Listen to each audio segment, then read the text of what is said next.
خبر شامل کرتے ہیں جی ایم کیو ایم پاکستان اور نسرین جلیل صاحبہ سینئر رہنما بہت عرصے کے بعد انہوں نے کسی سے بات کی، ایک صاحب سے، اور وہ جو بیان ان کا آیا تھا الطاف حسین کے حوالے سے، اس کے بعد بہت زیادہ کرٹیسائز کیا گیا انہیں، نہ صرف پاکستان بلکہ بیرون ملک جو بیٹھے ہوئے لوگ اردو بولنے والے ان سب نے کرٹیسائز کیا کہ انہوں نے سارا ملبہ ڈال دیا تھا بانی متحدہ پہ، اور کہا تھا کہ جناب انہوں نے ہمارے 30 سال ضائع کر دیے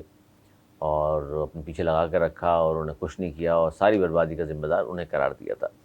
اب یہ ظاہر اتنی کرٹیسائز جب ہو گئیں، پہلے تو میڈیا سے بہت دور چلی گئیں،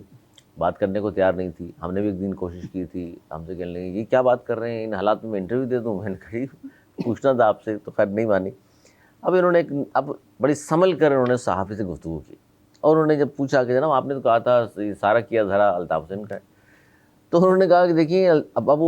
پہلے جو ہے اب کچھ اور تھا، اب انہوں نے آج جو زبان استعمال کی وہ یہ ہے کہ الطاف بھائی، اب انہوں نے اس طرح آ گئی ہیں، وہ کہہ رہی ہیں دیکھیے میں نے تو یہ کہا تھا کہ بھائی اتنے عرصے ہم حکومتوں میں رہے ہیں، پرویز مشرف کے دور میں ہمارے پاس سب کچھ تھا اور ہمیں بہت ساری چیزیں ان سے منوا لینی چاہیے تھیں، تو صرف ان کا قصور نہیں ہے، یہاں جو لوگ تھے ان کا بھی قصور اتنا ہی ہے۔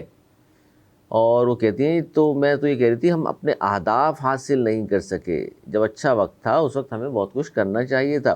پھر ان سے پوچھا گیا اچھا بھی وہ 30 سال تو ضائع ہو گئے، اب جو خالد مقبول صدیقی صاحب، مصطفیٰ کمال صاحب کام کر رہے ہیں، 10 سال ہو گئے، اب تو لندن والے صاحب کو ان کے بارے میں کیا کہیں گے؟ تو کہنے لگے کہ جی وہ تو دونوں بہت اچھا کام کر رہے ہیں، اور ان کے پاس جو اہداف ہیں تعلیم میں اور صحت میں دونوں پورے بھی کر رہے ہیں۔ تو ان سے کہا گیا لندن والے صاحب کے بارے میں کیا کمنٹ کریں گی؟ کہنے لگے یار یہ میں کیوں کروں کمنٹ ان کے بارے میں؟ سر گفتگو آپ نے سنی جو میں نے پڑھ کے سنائی اب آپ سر بڑی محتاط، اور اب تو بھائی، اور اب کہنے لگی نہیں سب قصوروار ہیں، وہ پہلے کی باتیں چھوڑیں۔ بھائی ہم نے بڑے بڑے لوگوں کا سافٹ ویئر اپڈیٹ ہوتے دیکھا ہے، اور ہمیں پتہ ہے کون کس کا سافٹ ویئر اپڈیٹ، ان کا سافٹ ویئر کہاں سے اپڈیٹ ہوا وہ پتہ نہیں، کہ جس کو ہر چیز کا ذمہ دار ٹھہرا دیتے ہیں اب ان کو بھائی بول رہی ہیں، اور اب جس طریقے سے یو ٹرن انہوں نے لیا ہے جو خوشائن، اب آپ کی یہ بات بھی آ گئی، وہ بات بھی عوام کی نظروں میں آئی تھی، اب آپ نے یہ بھی کہہ دیا، تو کیا ہم کیا کہہ سکتے ہیں؟ ہم مقصد ابھی بھی آپ ذمہ دار لے دے کے ایم کیو ایم کو ہی قرار دے رہی ہیں، جس میں خود موجود ہیں، جس میں وہ خود موجود تھی اس 30 سالوں میں، کبھی سینیٹر کی شکل میں، ان کے شوہر بھی کبھی ایم این اے کی شکل میں، کبھی وزیر کی شکل میں، ڈپٹی میئر، آپ ہر حال میں اس 30 سال کو انجوائے کرتے رہے، آپ اور آپ کے ہسبینڈ اور آپ کے وہ، اور آپ تنظیمی طور پہ بھی رابطہ کمیٹی میں بھی تھی، تو آپ تو کہیں نہ کہیں اپنے کندھوں پہ بھی تھوڑی سی ذمہ داری لے لیں محترمہ، تو اچھا ہوگا، کوئی بات ایسی نہیں ہے۔ اور یہ سارے جو لوگ آج ہیں، چاہے فاروق ستار ہوں، چاہے خالد مقبول ہوں، کس سب کے نام فیصل زواری وغیرہ، یہ اس وقت یہ بھی وزیر وغیرہ سب رہے ہیں، M N A M P A مشیر سب تھے، تو کہیں نہ کہیں تو یہ ذمہ دار ہے، ملک میں تو یہ تھے نا، وہ تو باہر سے بیٹھ کے کہتے تھے، اور اگر آپ ان کی باتیں مانتے تھے۔ اور 10 سال کا جو آپ نے بولا ہے 2016 سے 2026 آ گیا، مجھے بتا دیں کیا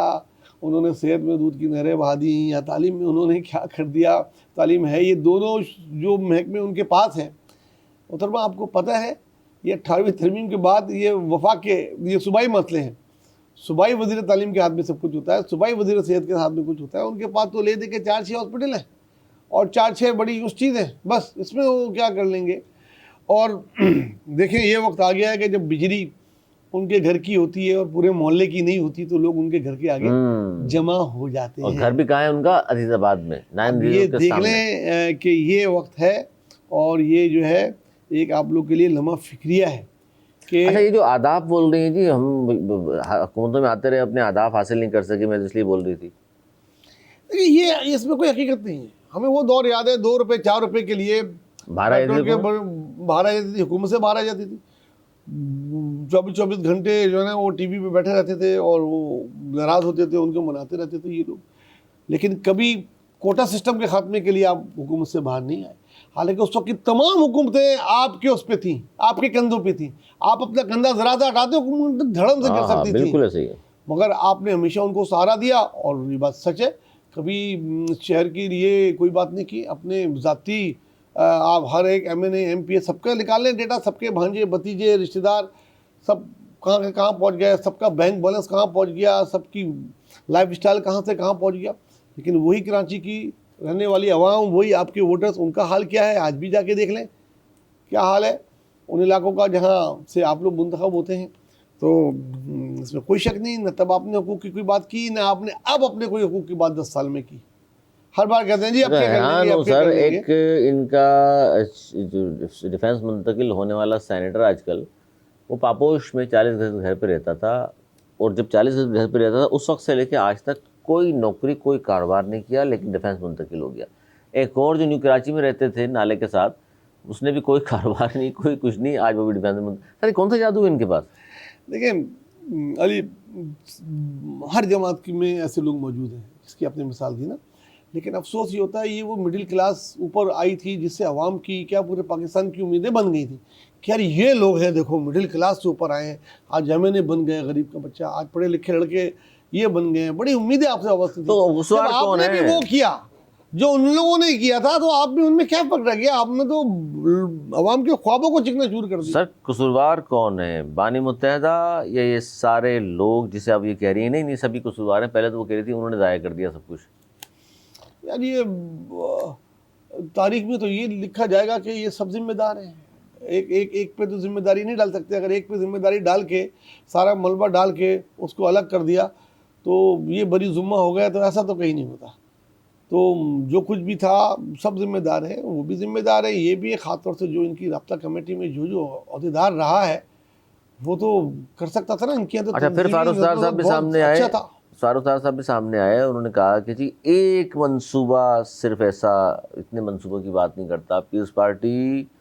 کو. آنے والے وقت میں بی آر ٹی صرف ایک منصوبہ ہے جو لیٹ ڈوبے گا, اور ہم پر جو الزامات لگاتے تھے وہ الزامات اور پرسپشن ہے, ہم نے تو کیا کچھ نہیں. دیکھیں آپ جو بولتے ہیں کہ کوئی آپ 30 سال اس شہر کے اور حیدرآباد کے مالک رہے, کوئی بھی حکومت آتی تھی وہ جناب ٹھٹا سے آگے, ٹھٹا اور حیدرآباد سے آگے ان کی حکومت ہوتی تھی, شہروں میں آپ کو ایک ایسا بڑا منصوبہ بتا دیں جو آپ کا کارنامہ ہو. پی آر ٹی تو بہت بڑا ہے, کہاں جیل روڈ سے لے کے اور کہاں ادھر تک, آپ مطلب بہت بڑا منصوبہ ہے, اور اس میں جتنی خامیاں ہوئی ہیں اتنا بہت بھگتا ہے پیپلز پارٹی نے, اور بھگتے گی بھی آخر میں. یہ اس کو جواب دینا پڑے گا ایک اس کا, بھلے آپ جتنی بھی تیزی سے کام کر لیں, لیکن یہ ایک دھبا رہے گا, اس کو مٹانے میں کافی ٹائم لگے گا. لیکن انہوں نے اور بہت ساری چیزیں کی بھی ہیں, ان کے کیٹی میں ہیں جو بڑی بڑی چیزیں ہوئی ہیں, وہ ہیں کہ انہوں نے یہ بھی کی ہیں. بہرحال آپ کے پاس ایسا کیا ہے, آپ دوسروں کا نہیں اپنا بتائیں. ہمیشہ ہوتا یہ ریت لگانے لگ جاتے ہیں, اور بھائی ریت نہیں لگاؤ, اپنا بتاؤ. دوسرے پہ تنقید عوام دیکھ رہی ہے دوسرے کیا کر رہے ہیں, اور اس لیے ان کو ووٹ بھی نہیں ملتے ہیں شہر سے. ووٹ جو ان کو ملتے ہیں انہوں نے شہر کے لیے کیا کیا ہے, سوال تو ان سے ہے.